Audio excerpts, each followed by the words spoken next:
नमस्कार दोस्तों, आज अपने इनकम टैक्स के केसेस की सीरीज में मैं आपके सामने जो केस डिस्कस करने जा रहा हूं उस केस का नाम है Anju Timlo versus assistant commissioner of income tax.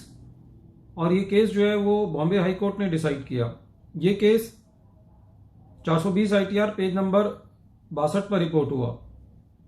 इस केस के अंदर सेक्शन 147 और 148 की असेसमेंट के बारे में कहा गया है। इस केस के तथ्य इस तरीके से हैं कि असेसी के यहाँ सर्च हुई।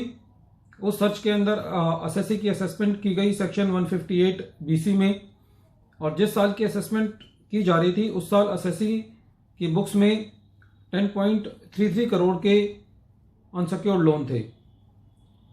डिपार्टमेंट ने इन अनसिक्योर्ड लोन्स का सेक्शन 68 में एडिशन कर दिया।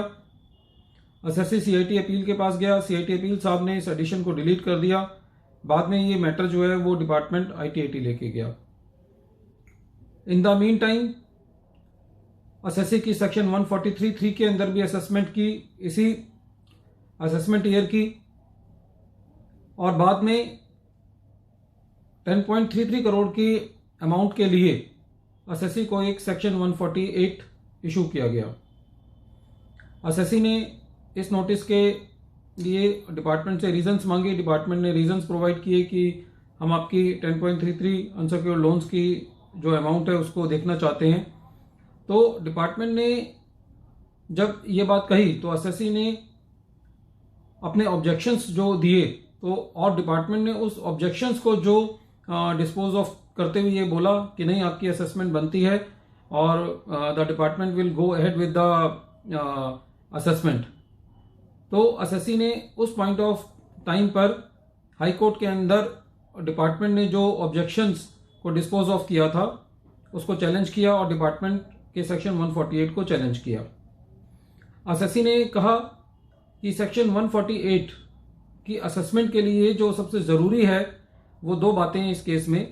एक तो रीज़न टू बिलीव होना चाहिए कि असेसी ने जो अपनी इनकम को छुपाया है, और दूसरी बात, क्योंकि ये सेक्शन 148 का नोटिस 4 सालों के बाद इशू किया गया था, तो ये जरूरी था कि असेसी के पार्ट पे ये कमी पाई जाए कि असेसी ने कुछ ऐसी इंफॉर्मेशन को डिस्क्लोज नहीं किया जिसकी वजह से उसकी इनकम जो है वो कम एसेस हुई है। तो असेसी ने ये कहा कि जब मैं अपनी एक ही अमाउंट को सेक्शन 158 BC में मेरी एडिशन हो चुकी है और CIT अपील साहब उस पर रिलीफ दे चुके हैं, तो ये वाली सेकंड पार्ट जो है, जो सेकंड लिम है, वो डिपार्टमेंट उस पर खरा नहीं उतरता, क्योंकि मैंने तो डिपार्टमेंट को सारी इंफॉर्मेशन पहले ही दी हुई है। इसके ऊपर पहले ही जो है वो काफ़ी असेसी जो है वो लिटिगेशन कर चुका है। तो असेसी के पास इस 10.33 करोड़ के लोन को लेकर के कोई भी जो छुपाने की गुंजाइश नहीं थी। तो इस केस में जो डिपार्टमेंट है वो सेकंड पार्ट पे कि असेसी ने कोई अपनी इंफॉर्मेशन छुपाई है, इस बात को प्रूव नहीं कर पाया, और बॉम्बे हाई कोर्ट ने जो असेसी था उसके फेवर में ये बात कहते हुए सेक्शन 148 के नोटिस को क्वैश कर दिया।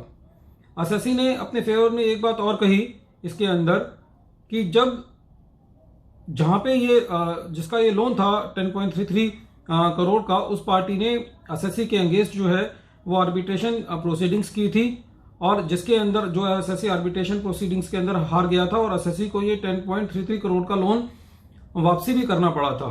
तो असेसी ने ये एक एडिशनल दलील ली थी अपनी कि क्योंकि असेसी ने ये आर्बिट्रेशन प्रोसीडिंग्स के दौरान ये अमाउंट जो है वापसी किया था, तो इस बात से भी ये पता चलता है कि ये लोन जो है वो जेन्युइन है।